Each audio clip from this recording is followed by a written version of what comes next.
আপনি রাস্তায় না বের হলে রাস্তা চিনবেন কিভাবে বলেন তো? জীবনে ধাক্কা খাওয়ার আগে নিজে কিছু করে দাঁড়াতে হবে। হয়তোবা পুঁজি হিসাবে কোনো এক সময় সেটা কাজে লাগবে।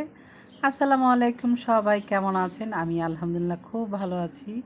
তো সকাল বাজে 11টা, এখন হলো ছেলেকে স্কুলে দিয়ে রওনা দিলাম একটু গাঙিনার পাড়, মানে আমাদের ময়মনসিংহ শহরের মার্কেট, মেন মার্কেট যেখানে।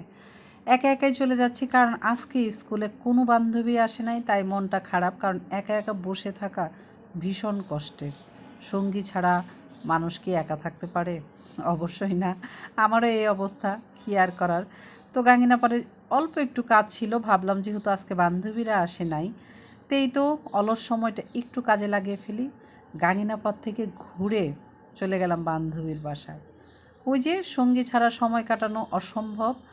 তো ওকে ফোন দিলাম, ও বলল যে আমি স্কুলে যাব, তো চলে আসো। তো ভাবলাম যে ঠিক আছে, স্কুলের কাছেই ওর একদম বাসা।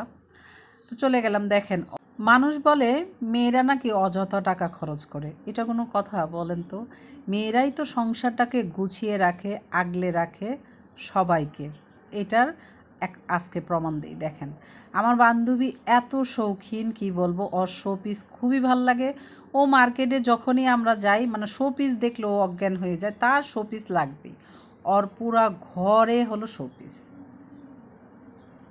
আর সে হলো এত সুন্দর করে ঘর বাড়ি সাজিয়ে রাখে, কি আর বলবো। আর আমি এমন সময়ে গেছি যতটুকু এলোমেলো দেখা যায়, সেটা হলো আমার সময়ের কারণে। কারণ এখন 11:30, প্রায় 11:40 বাজে। এই সময় তার বুয়া কাজ করতেছে, ঘর একটু এলোমেলো, সকাল টাইমটা এরকমই থাকে, এটাই স্বাভাবিক। তো ছেলে মানুষ সবাই বের হওয়ার পরেই কিন্তু মহিলাদের হলো ঘরের কাজ। তো ওর বুয়া কাজ করতেছিল, এই জন্য ঘরটা এলোমেলো।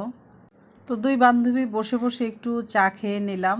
বান্ধবী মানেই তো চায়ের আড্ডা, এই আর কি। আর ও নিজের হাতে আচার করেছে, তো বললো সাথে একটু আচার খেয়ে নাও, আমি একটু টুকটাক কাজ সারি।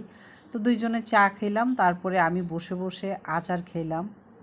তারপর দুই বান্ধবী হেঁটে হেঁটে রওনা দিয়ে মনে সুখ দুঃখ সব কথা বলতে বলতে আস্তে আস্তে হেঁটে হেঁটে যাচ্ছি।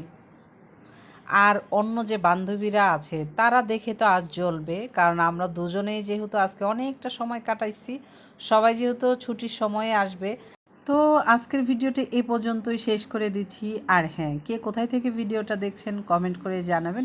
ভিডিওটা কেমন লাগলো তাও কমেন্ট করে জানাবেন। সবাই ভালো থাকবেন, সুস্থ থাকবেন, আমার পাশে থাকবেন। আমি সবার জন্য দোয়া করি, আমরা যেন সব সময় ভালো থাকতে পারি, একে অপরের পাশে থাকতে পারি। আল্লাহ হাফিজ সবাইকে। আসসালামু আলাইকুম।